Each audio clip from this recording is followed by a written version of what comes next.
Në të gjitha aspektet, ndeshja me Serbinë paraqiste vështirësi si brenda dhe jashtë fushës së ndeshjes. Unë mendoj që ky takim kaq i rëndësishëm u zhvillua në mënyrën më të mirë dhe shembullore nga organizimi dhe drejtimi për vetë rëndësinë që kishte, duke pasur parasysh këtu dhe aspekte të tjera jashtë futbollit. Dua të shpreh një vlerësim të lartë për FSHF-n dhe presidentin Armand Duka. Organizimi ishte perfekt e pranoj se gjërat shkuan në perfeksion dhe kjo nderon Shqipërinë, por edhe popullin shqiptar dhe organizatorin e ndeshjes. Treguam se jemi shumë larg me serbët dhe dim të organizojmë gjëra të mëdha dhe pas një problem.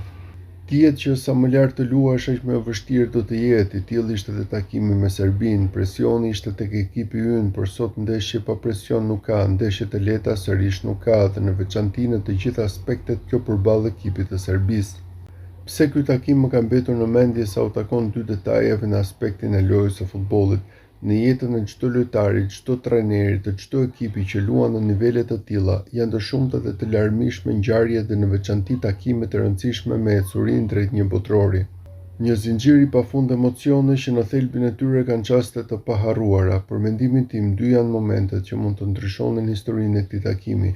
Është rasti i brojës, një shpërthim force dhe atletizmi, por një nxitim dhe çekuilibrim në goditje i hoqi mundësinë e shënimit, dhe padyshim më e spikatur është humbja 11 metrëshit nga Manaj.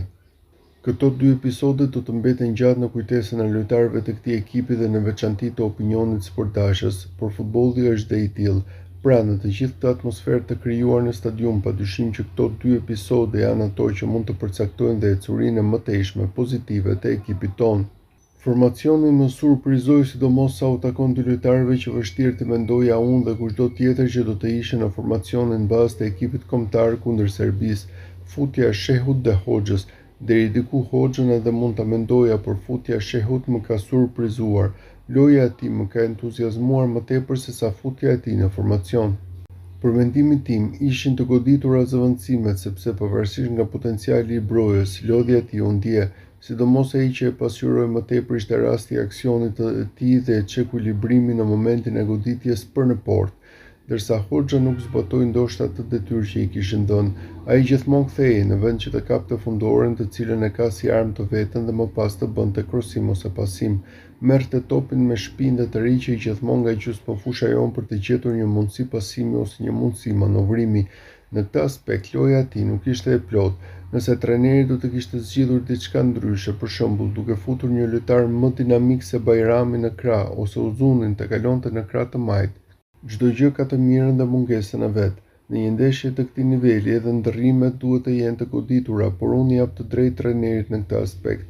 Kjo sepse dihet që Bajrami ka dhe aftësi të mira, ka edhe goditje drejt portës dhe mbrojtja jon pavarësisht nga disa çekuilibrime të vogla ishte solide, ishte e mirë vendosur dhe me detyra specifike për markimin e kundërshtarit, sidomos të Vlahovićit. Edhe futja e Uzunit u bë duke u nisur dhe nga lartësia mbrojtësve serb, që kishin vështirësi në mbulim të afërt dhe në lojën 1-1.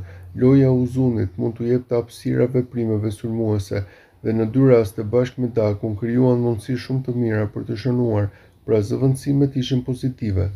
Të mos harrojmë se niveli psikologjik është shumë i rëndësishëm në këto nivele dhe të bëjë dhe ndryshimet e tjera nuk shkonte në këtë 90 minutësh.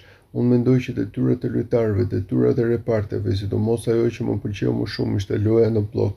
Ekipi kur humbiste topin të gjithë ktheheshin në gjysmëfushën tonë, mbulonin dhe fushën dhe kundërshtarin dhe jepnin një ndihmë shumë të madhe për mbrojtjen.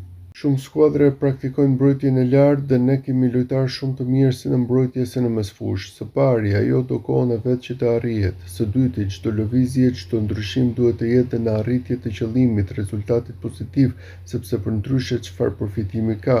Dhe së treti janë cilësitë e lojtarëve që përmbushin dhe detyrat taktike të trajnerit.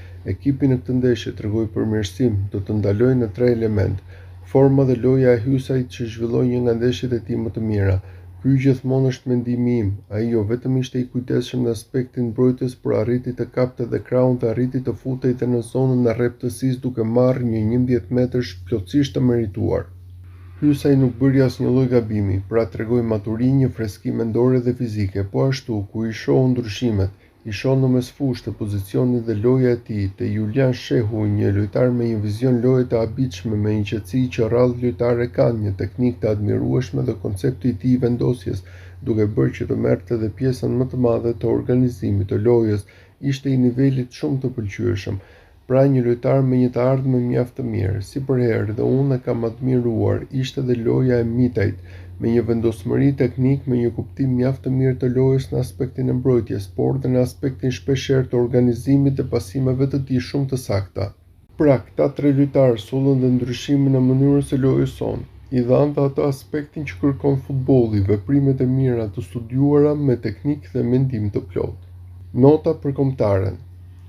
Duke marrë në të gjitha aspektet, si brenda dhe jashtë ndeshjes, por dhe mënyra se si pritej në opinionin sportdashës, ky takim me Serbinë që ishte shumë delikat si në aspektin sportiv, politik, por dhe në atë që një ndeshje e tillë në Tiranë të kalonte pa incidente dhe provokime të tepruara. Nota është pozitive në këtë drejtim, duhet të theksoj dhe diçka tjetër, pasqyrimin e një ekipi me karakter, një ekipi që kishte një vetdije çdo aspekt qoftë lojës, qoftë dhe jashtë lojës. Për ta pasqyruar këtë sa më mirë, më të them që shpirti fiton për herë, por këtë radhë në këtë aspekt, ekipi ynë kombëtar duhet të marrë notën më vlerësuese dhe duhet ta pasurojë edhe më tepër në takimet e ardhshme. Them kështu sepse ecuria për në botror do të vendoset nga këto ekipe që ne i quajmë të dorës së dytë si Andorra dhe Letonia, por Anglia mbrëm vuajti ndaj Andorrës dhe fitoi me rezultat minimal. Kështu që të gjitha shanset për ne apo ekipet e tjera do të jenë që të marrin pikët e plota ndaj ekipeve të mëposhtme. Kjo vlen edhe për Anglinë, Serbinë dhe ne. Pastaj le të presim ndeshjen direkte me Serbinë që do të luhet në Serbi.